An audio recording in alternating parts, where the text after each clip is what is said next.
Sometimes transformation doesn't come with fireworks, it comes with silence. A woman may wake up one day and notice that things no longer bother her the same way. People she once chased suddenly feel far away, not out of bitterness, but because her spirit has climbed a different mountain. This is not arrogance, it is alignment. This is not isolation, it is integration. When a woman enters her divine season, she becomes less reactive, more discerning, less talk, more truth, less fear, more faith. Not in external circumstances, but in the deep knowing that something is shifting within. At first, it may confuse others. They will say she's changed. And they're right, but not because she added something. She removed what was never hers. She is not becoming more. She is becoming real. This quiet revolution, this shedding of false roles and unhealed patterns, is the sacred path only she can walk. It cannot be rushed, and it cannot be explained to those who still speak the language of survival, while she is now fluent in peace. So I invite you to sit with this truth. The season of becoming is not loud, it is precise. And when you honor it, everything around you must either rise to meet you or fall away. Let us now explore this path, not with force, but with presence. Welcome to self-mastery, your space for real wisdom and inner growth. Subscribe and remember our name, self-mastery, because others may copy the voice, but the truth lives here. Let us begin. There is a particular moment in a woman's life when the noise begins to fade, and she no longer feels the urgency to prove herself, explain herself, or even defend her choices. She finds herself sitting in a room, perhaps alone, perhaps surrounded by others, but there is a deep and unshakable quiet rising within her. And this silence isn't empty. It's full of answers that were always waiting underneath the surface, beneath the constant striving and the voices of comparison. This is not the kind of stillness that is imposed from outside, like when life slows down because of external circumstances. It is the kind that arises from within because she has finally stopped resisting her own evolution. At this stage, many women begin to experience something unfamiliar: peace without permission. There is no longer the need for validation, applause, or attention. Even the desire to be seen is different. It no longer stems from lack, but from presence, from completeness. This is the first sign that something divine is unfolding. The paradox of this divine season is that the transformation starts so subtly, many don't even realize it's happening. But she feels it, a shift in energy, a deeper breath, a longer pause before responding, a softer heart that doesn't harden in the presence of misunderstanding. Her words become fewer, but more potent. Her movements less frantic, more deliberate. She walks slower, not because she is tired, but because she is no longer in a race. She understands now. There is no race, only rhythm. Science supports this quiet revolution. Studies in neuroscience show that regular periods of inner stillness, such as through mindfulness, breath work, or solitude, reduce the activity in the amygdala, the part of the brain responsible for emotional reactivity and fear. Simultaneously, the prefrontal cortex, which governs reason, planning, and emotional regulation, becomes more active. What does this mean practically? It means that a woman who embraces stillness actually becomes stronger. She's not just being calm. Her brain is literally rewiring itself for better choices, deeper clarity, and more powerful self-regulation. And this is where many people get it wrong. They think stillness is weakness. They assume silence means defeat. But in truth, it is the beginning of mastery, emotional mastery, relational mastery, and ultimately spiritual mastery. Stillness becomes the ground where a woman begins to see clearly, especially in her relationships. She starts noticing patterns that once seemed invisible. She recognizes the difference between connection and attachment, between attention and respect, between love and control. She sees where she used to respond out of habit, out of fear, out of loneliness. And with this awareness, she begins to make new choices. Not louder choices, but wiser ones. Take the story of Elena, a woman in her mid-50s who had spent most of her life accommodating others. Her identity was shaped around being needed by her children, her partner, even her co-workers. She didn't know who she was without the demands of others defining her worth. But one day, after a particularly overwhelming emotional episode, she simply sat still. She turned off the noise. No music, no phone, no distractions, just silence. At first, it was unbearable. The silence confronted her with her own emptiness. But gradually, she began to feel something different, spaciousness. She began to see that her constant need to fix everything around her was not compassion. It was compulsion, a way to distract herself from fixing what was broken within. In that silence, Elena began to reclaim herself. From that day forward, she changed. Not dramatically, but steadily. She didn't explain her new boundaries to everyone. She didn't try to convince people of her worth. She just stopped abandoning herself. And in doing so, the relationships that could not respect her silence slowly faded. The ones that could meet her there deepened. This is the hallmark of the divine season. The outside world may look like it's falling apart. But inside, a woman is coming home to herself. Stillness, however, is not the end of the journey. It is the gate. Once this gate is crossed, another transformation begins. The emotional gravity shifts. Where she once sought love, she now radiates it. Where she once tried to please, she now chooses alignment. This is not about becoming cold or detached. Quite the opposite. She becomes more loving, but less needy. More generous, but less sacrificing. She no longer pours herself out until she is empty. She offers from a place of fullness.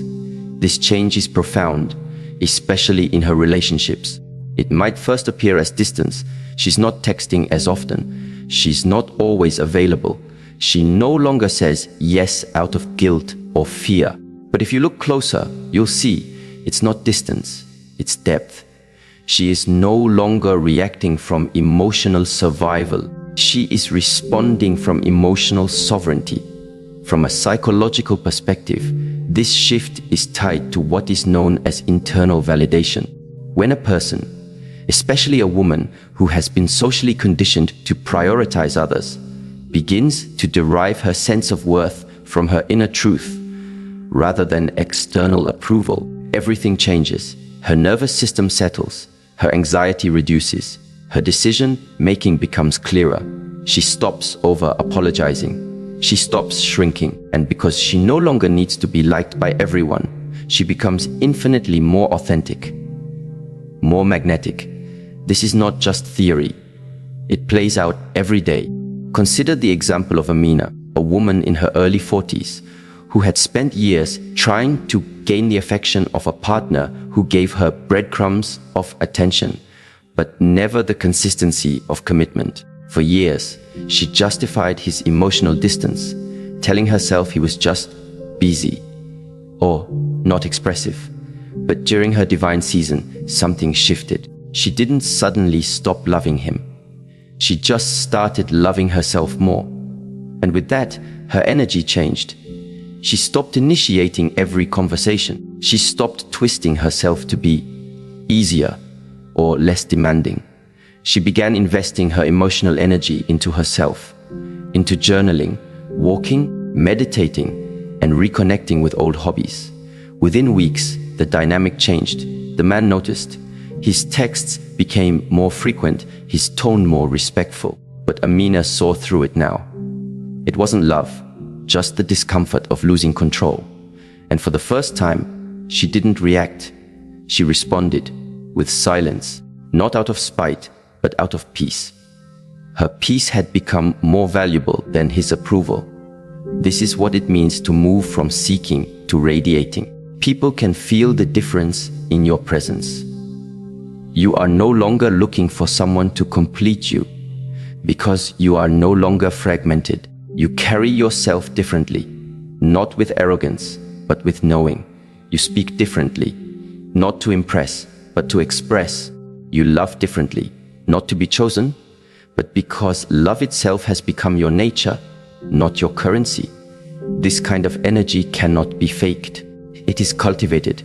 It comes through stillness, through reflection, through choosing solitude over shallow companionship, through turning inward, not to escape, but to understand, to recalibrate.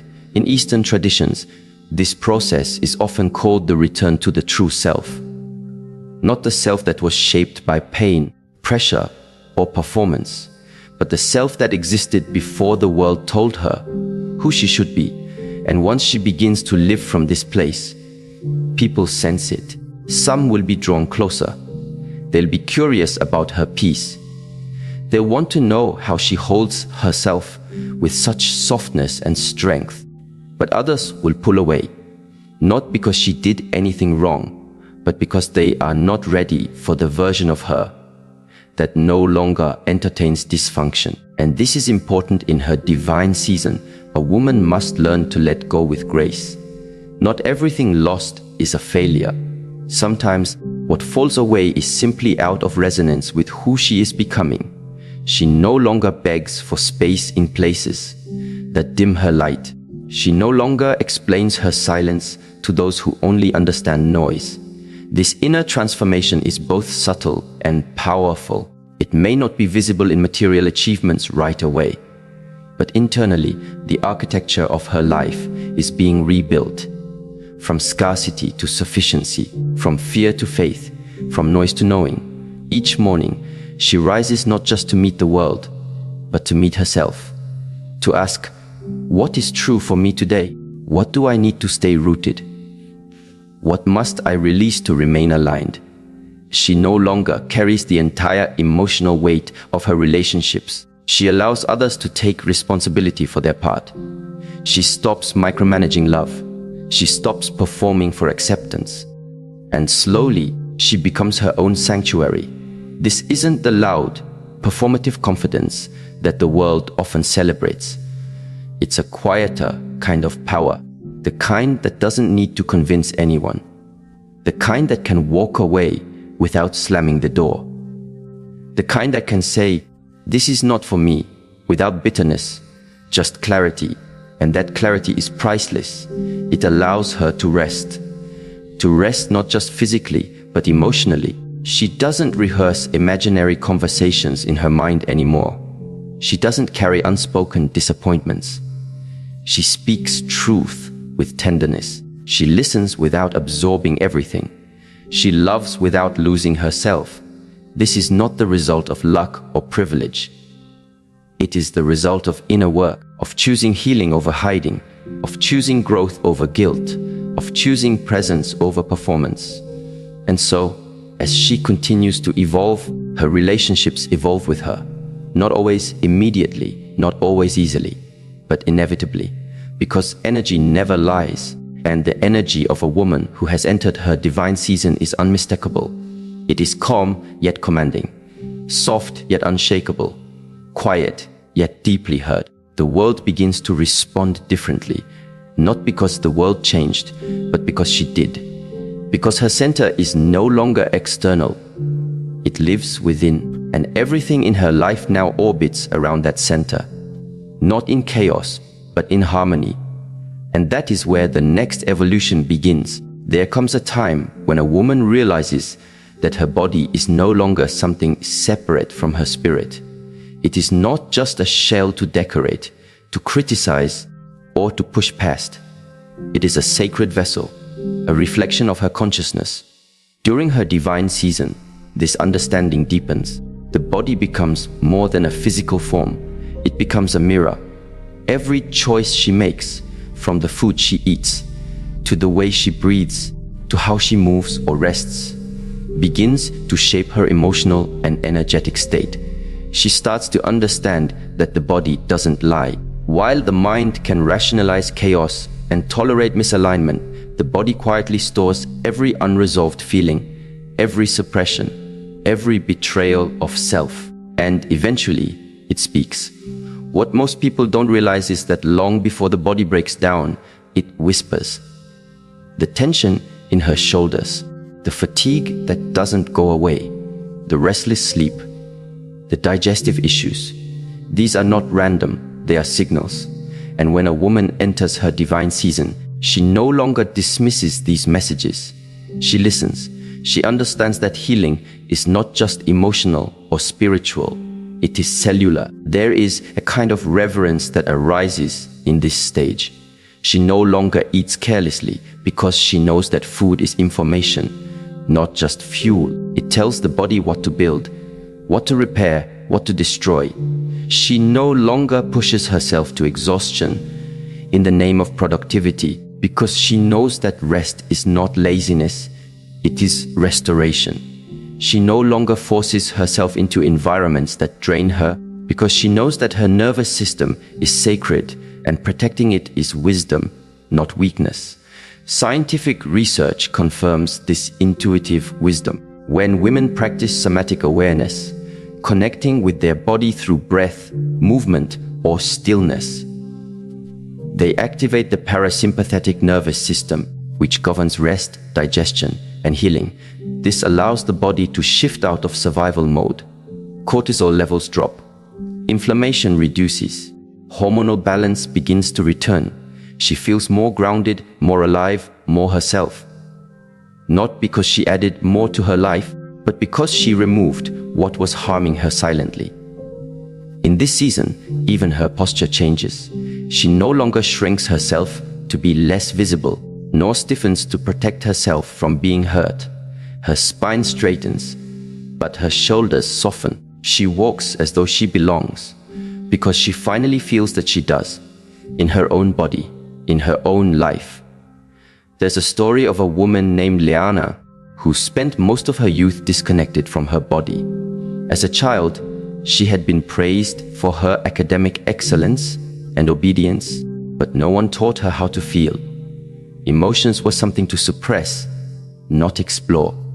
Her body became something she ignored unless it failed her. Years of ignoring discomfort turned into chronic fatigue, anxiety, and emotional numbness.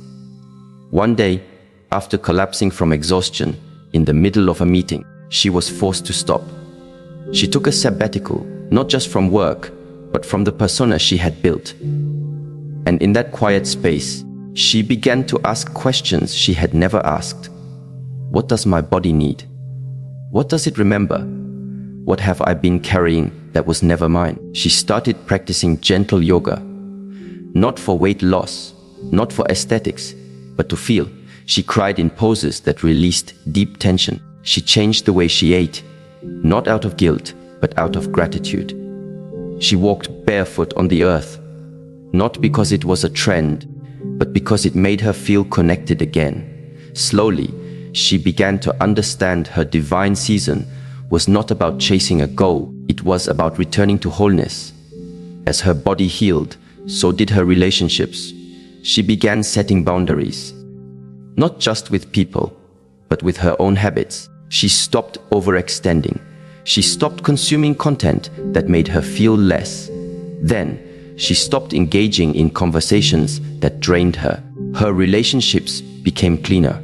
Less drama, more depth. Less performance, more presence.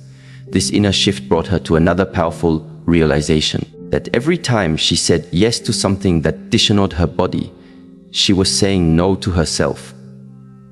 And every time she honored her body, she was telling her spirit, I trust you. That level of integrity began to rewire her self-worth, not just as a concept, but as a lived experience. This is the quiet power of embodiment. It's not about having the perfect routine or becoming a wellness expert. It's about living in a way that respects your rhythm. It's about knowing when to push and when to pause, when to speak and when to breathe. It's about remembering that your body holds every chapter of your story and that healing is not forgetting, but integrating. As this reverence deepens, something else begins to emerge. a woman starts to notice the sacredness of her choices. Not just what she puts into her body, but what she allows into her life. And this brings us into another essential transformation. Her yes becomes sacred. There is a profound shift when a woman no longer says yes from fear, guilt, or the desire to be liked. She no longer offers her time, her energy, or her body as a currency for connection. She understands now that every yes is a seed, and if she's not careful, she will grow gardens of obligation instead of fields of alignment. At this stage, the quality of her relationships undergoes a transformation. She no longer engages with people just because of history or obligation. She no longer entertains conversations that leave her feeling smaller. She doesn't say yes to events, relationships, or responsibilities that pull her away from her center. Not because she's closed off, but because she's finally open to herself. This is where many people begin to misunderstand her. They may say she's changed, that she's become difficult or distant, but what they're really noticing is her clarity. And for those who once benefited from her confusion, her clarity will feel like rejection. But it's not. It's just truth. Her truth. This kind of boundary setting is not loud. It doesn't come with drama or long explanations. It is subtle, clean, and firm. A quiet no, a graceful exit, a delayed reply, an inner decision that no longer needs external approval. And this isn't about becoming selfish. It's about becoming aligned. Behavioral science supports this clarity. When a person begins to live from internal values, rather than social pressure or emotional reactivity, they experience less decision fatigue, less resentment, and more fulfillment. Boundaries become not barriers, but bridges to a more authentic, sustainable life. Take the example of Marisol, a mother of 3 and a community volunteer who always said yes. Yes to every school event.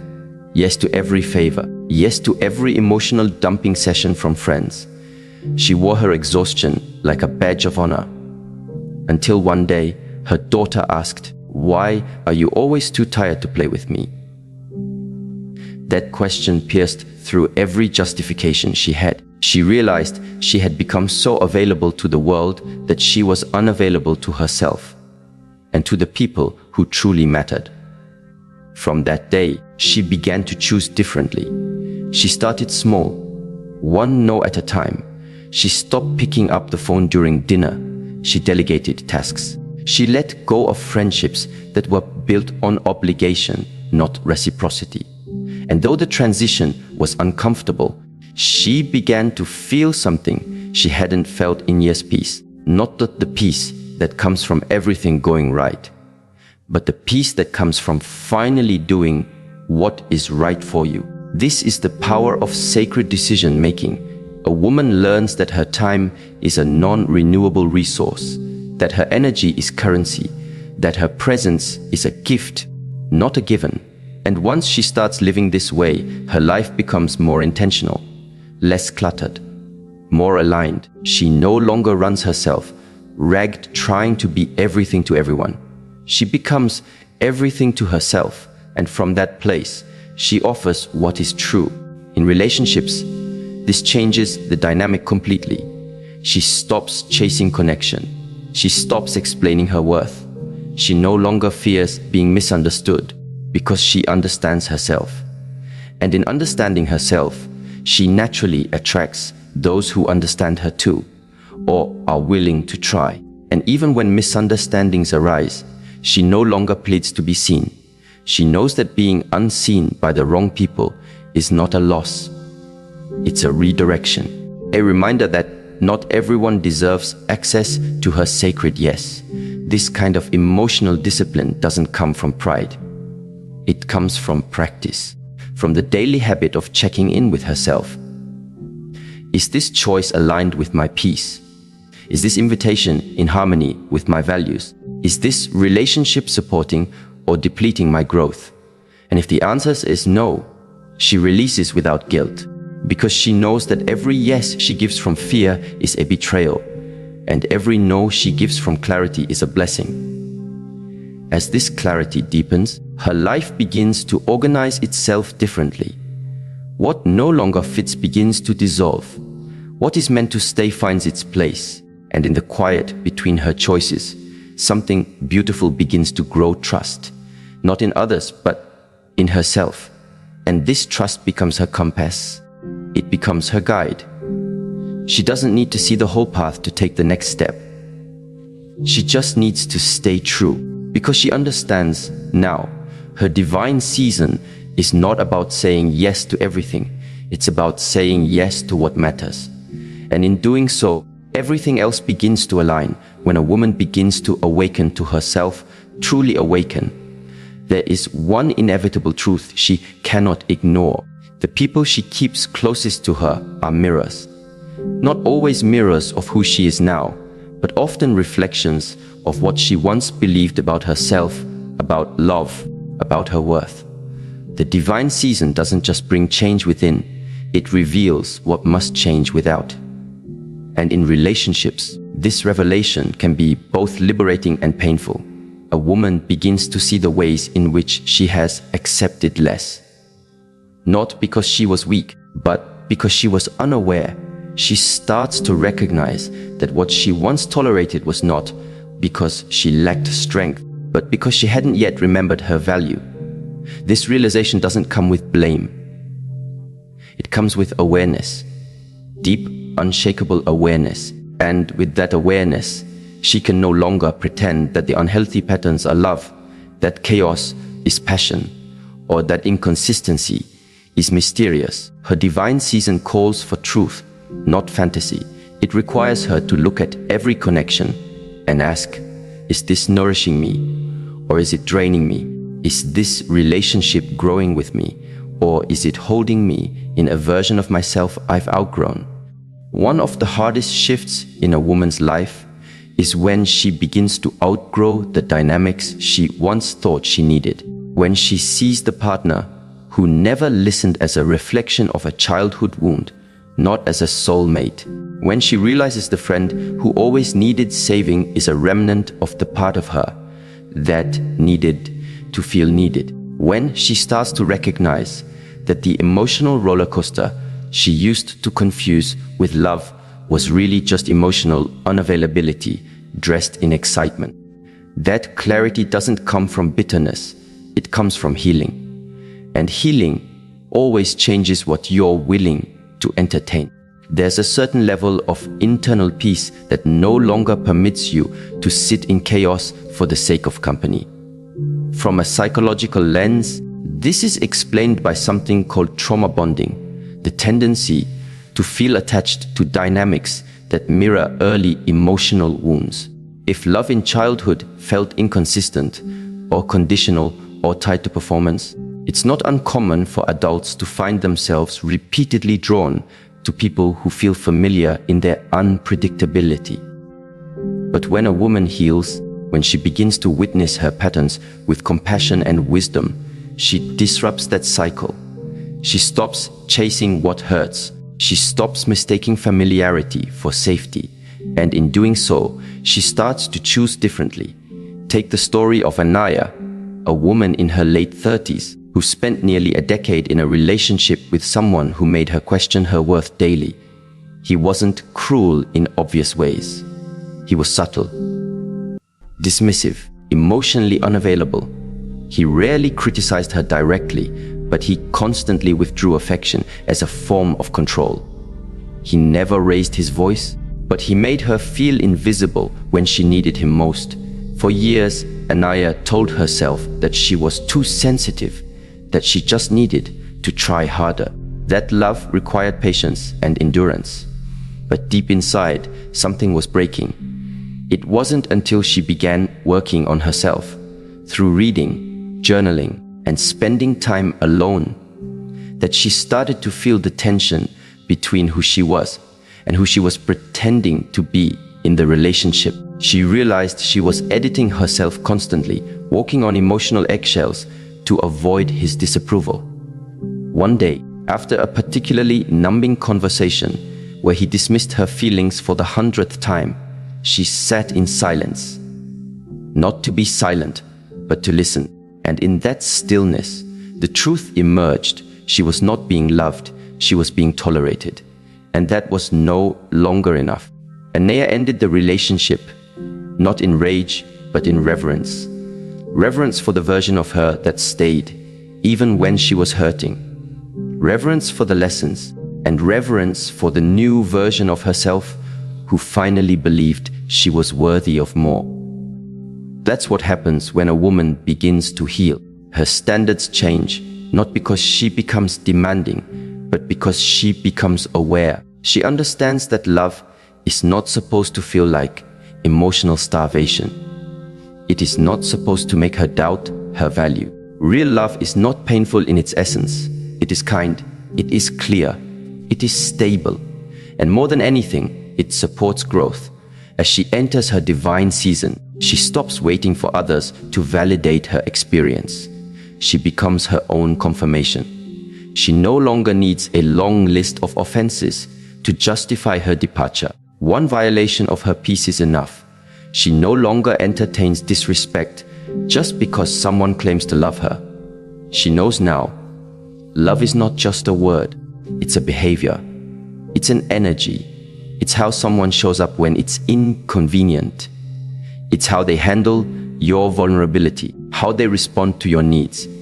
And when those patterns are absent, no amount of potential can make up for what is missing. She begins to trust how she feels in someone's presence. The nervous system never lies. If she's constantly anxious, second-guessing, trying to decode mixed signals, she doesn't try to fix it anymore. She honors it.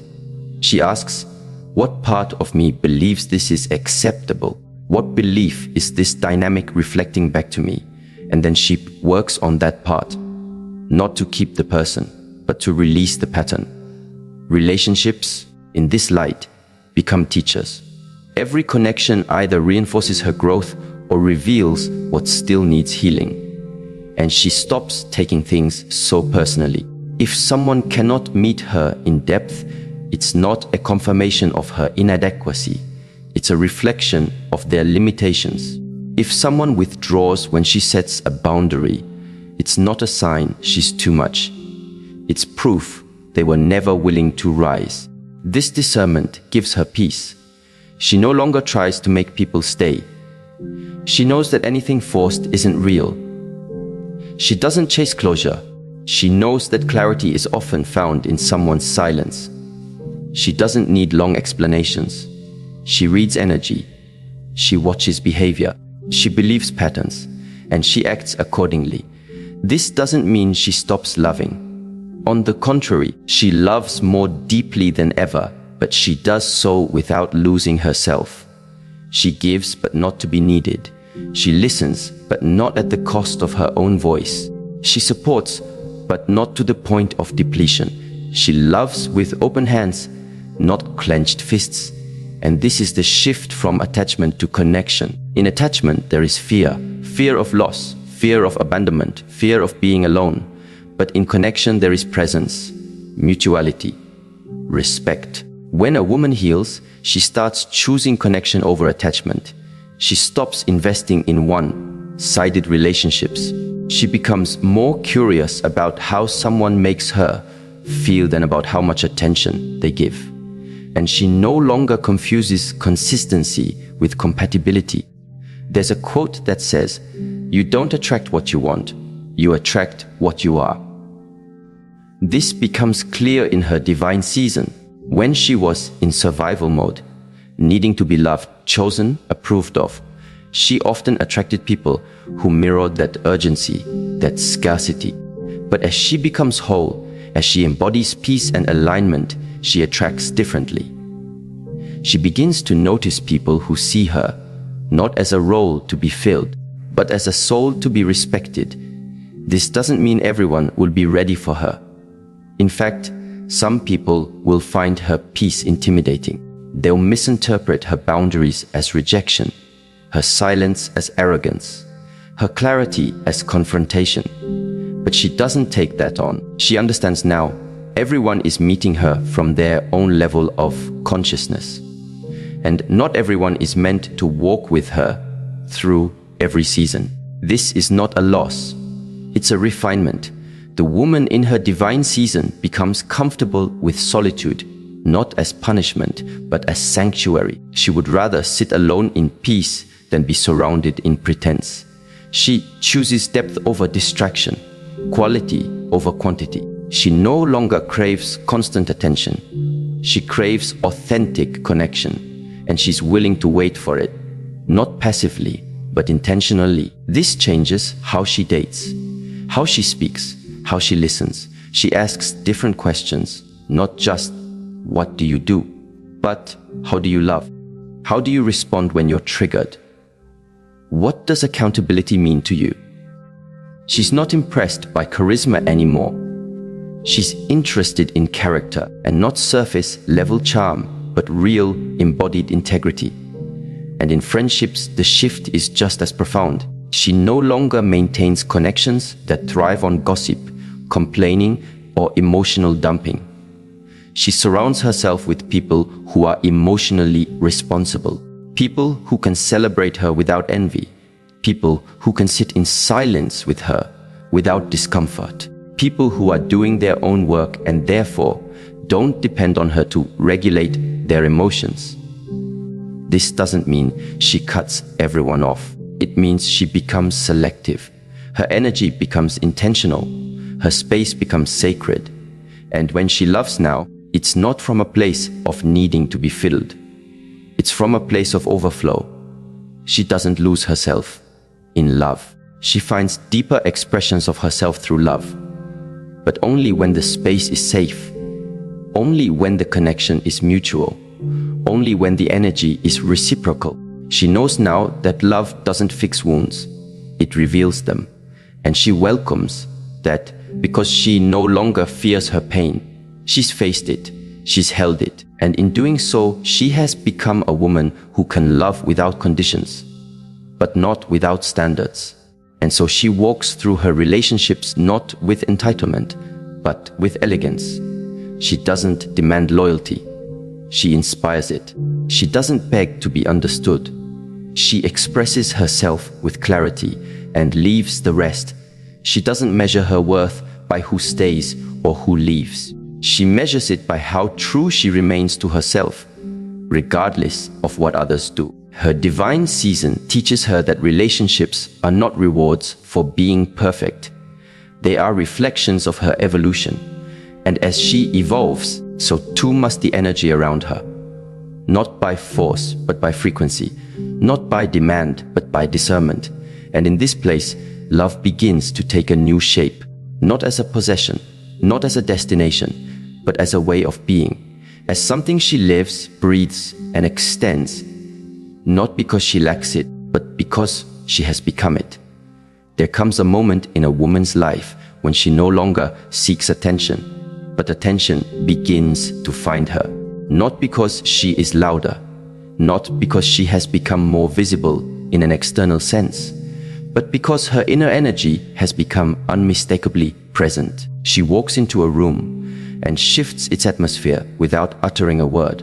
This is not magic. It is not manipulation. It is the quiet, authentic power of alignment. When a woman enters her divine season, her magnetism no longer originates from the surface.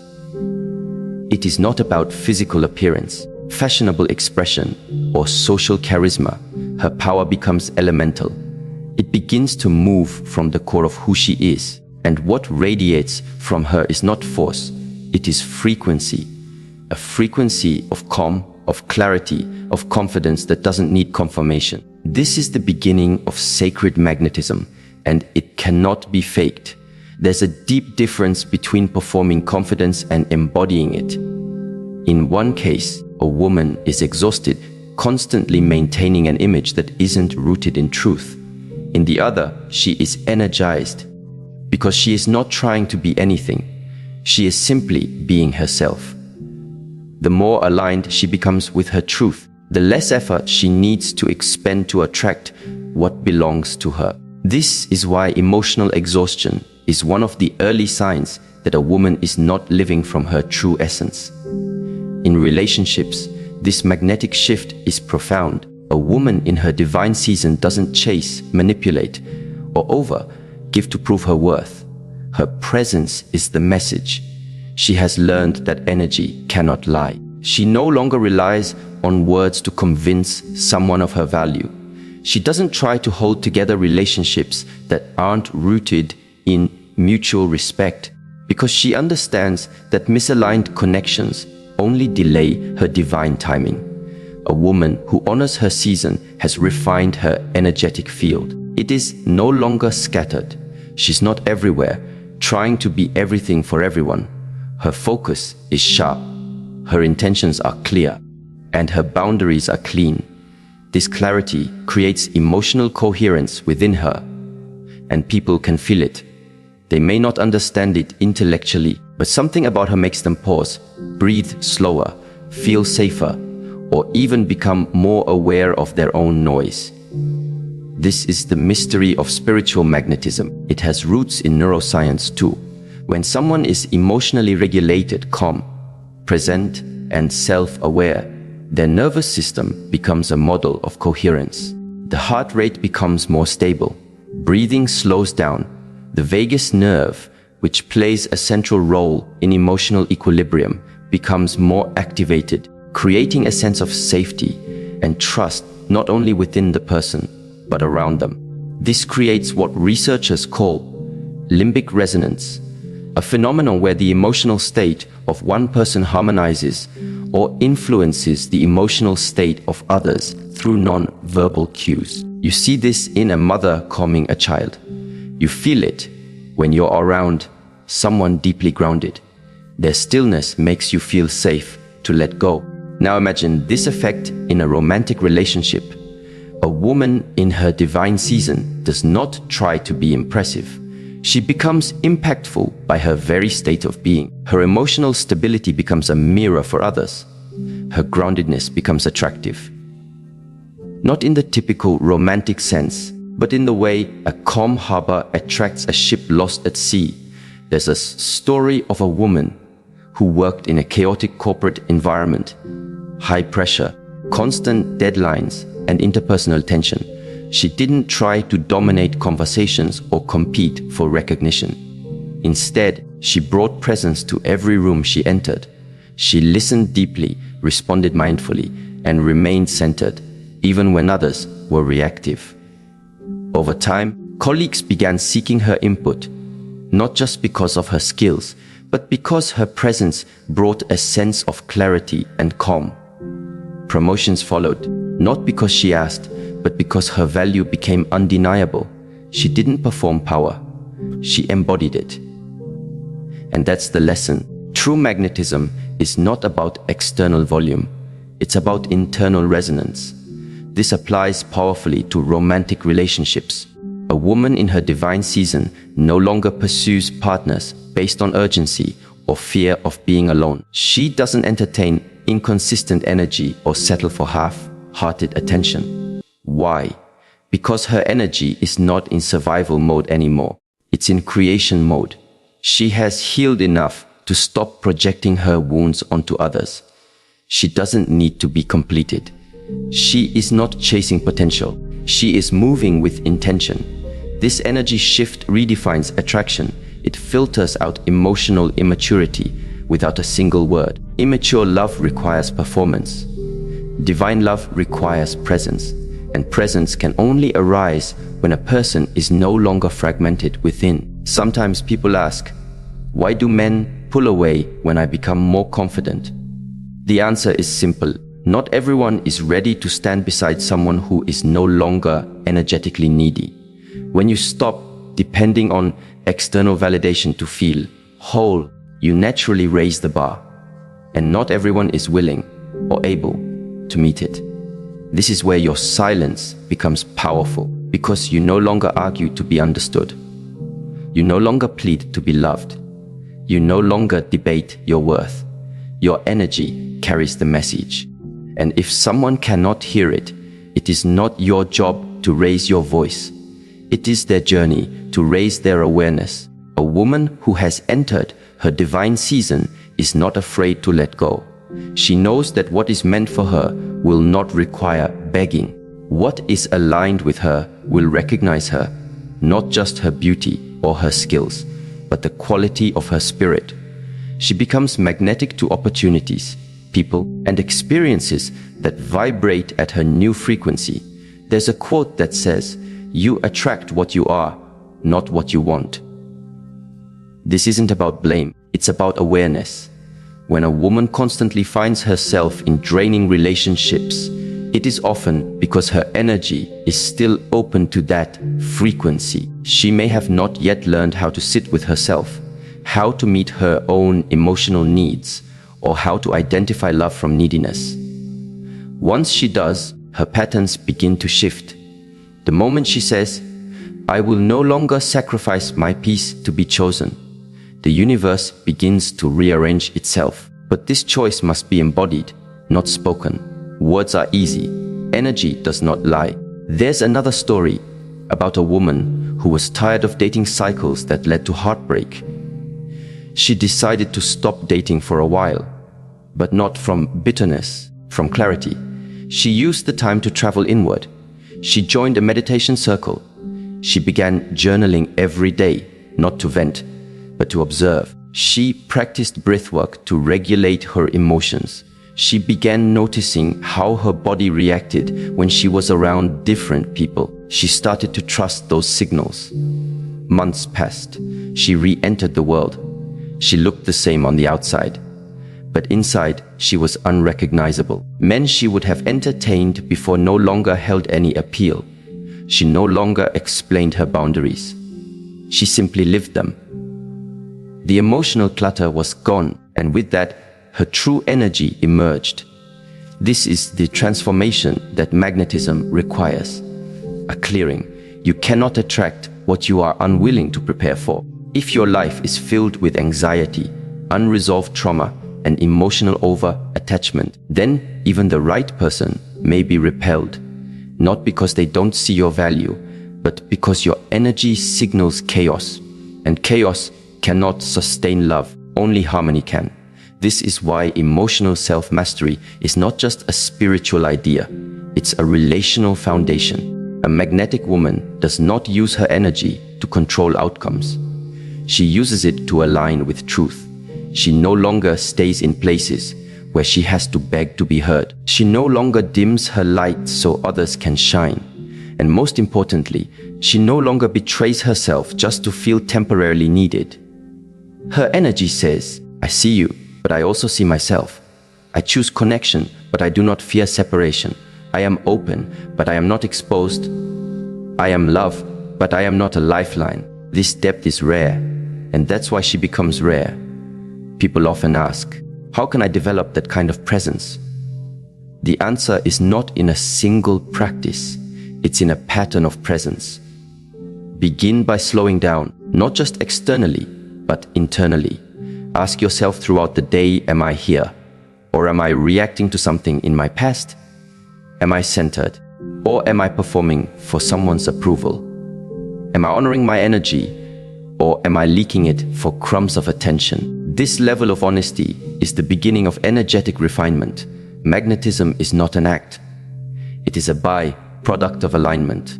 A woman who walks with emotional clarity becomes unforgettable, not because of how she looks, but because of how she makes others feel. And she makes others feel safe, seen, or inspired. Not through effort, but through essence. When you stop speaking to be heard and start listening to your own inner silence, everything changes. Not immediately, but inevitably, because nothing is more attractive than a woman who is no longer afraid of her own stillness. She has seen herself. She has held herself through storms. She has stopped asking others to rescue her. She has rescued herself. And now her energy doesn't scream for validation. It whispers truth. And those who are ready for her will hear it. When a woman enters her divine season, something profound begins to unfold. Not just around her, but within her. The transformation is not always loud. It may not announce itself through dramatic changes or public victories. It often begins in silence, in the stillness of early mornings, in the moments when she chooses peace over proving a point, when she walks away without bitterness, when she chooses herself without explanation. In this season, she doesn't need validation to know her worth. Her energy no longer chases love. It radiates it. Her boundaries are no longer walls built from pain, but gates guarded by wisdom. She understands that what's meant for her doesn't require her to shrink, suffer, or settle. She begins to magnetize experiences, people, and opportunities that honor her presence, not because she's seeking them, but because she's become aligned with them. Her emotional reactions grow quieter, more discerning. Where she once used to feel the urge to fight to be understood, she now smiles and lets misunderstanding pass. Her power no longer comes from how loud she speaks, but from how deeply she listens. She is no longer ruled by what others expect her to be, but instead guided by who she was born to become. That shift from external demand to internal alignment is the essence of her divine season. This is not a time of escape from difficulty, but a time when she faces challenges with a new kind of grace. She knows when to rest and when to rise, when to speak and when to be silent, when to give and when to walk away. Her strength is not found in defiance, but in discipline, emotional, mental, and spiritual. She no longer lets her emotions run wild like untrained horses. She holds the reins, not to suppress, but to direct them wisely. In her divine season, her relationships change, not because people suddenly become different, but because she no longer entertains what drains her. She stops begging for bare minimums and starts expecting wholeness. She understands that love is not pain wrapped in pretty words. It is presence, peace, protection, and purpose. And if it doesn't feed her soul, it's no longer allowed to sit at her table. She becomes deeply rooted in awareness, aware of her habits, her patterns, her triggers, and her dreams. She begins to recognize that the way others treat her is often a reflection of how she's been treating herself. So she stops waiting for apologies and starts offering herself healing. She stops romanticizing potential and starts honoring reality. She no longer confuses longing with loyalty. This divine season reintroduces her to herself, not the version others preferred, but the version she buried beneath people, pleasing, perfectionism, and performance. She remembers her voice, her rhythm, her intuition. She begins to trust her own silence more than the noise of the world. She no longer tries to fix others as a way of proving her worth. She simply chooses to be whole, and that wholeness becomes a light for those willing to rise, not an anchor for those refusing to grow. And perhaps the most sacred part of this season is that she no longer seeks to be saved.